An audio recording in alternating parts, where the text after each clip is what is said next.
Hi folks, it's me again, back with another little video clip on mental health matters in the workplace. And today I just want to talk briefly on the power of being assertive.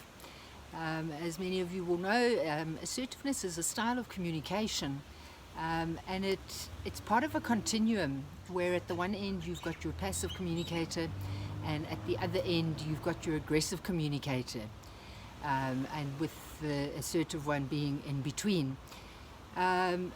The main difference between the three different styles is that the passive communicator, the person who generally keeps quiet, prioritizes wants, needs and feelings of everybody else rather than themselves. Whereas the aggressive communicator is the opposite, in that they prioritize their own needs, wants and feelings and often disregard those of everyone else. And your assertive communicator has the needs, wants and feelings of both parties held in equal priority. So being a continuum, it's a bit of a misnomer when people talk about being too assertive. Such a thing doesn't really exist, and what I find that people are referring to when they talk about so-and-so who is too assertive is that person is actually aggressive in the way in which they communicate.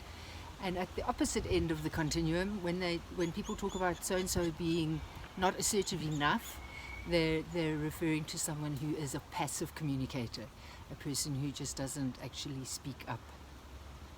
There is a fourth style of communication, and it doesn't feature on the continuum. There's no place for it there.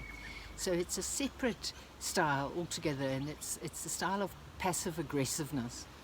And for those of you who know what that means and know people who interact in that way, you'll know that it's extremely frustrating, because it's really an indirect form of aggression, which is manipulative, attention-seeking, and usually dishonest.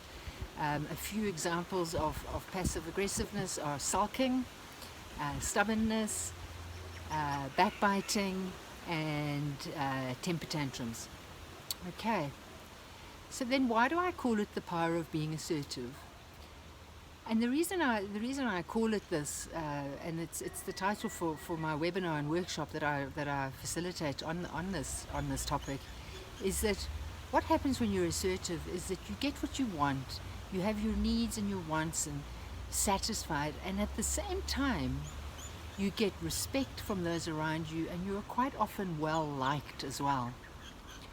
And a spin-off from being assertive is confidence. Okay.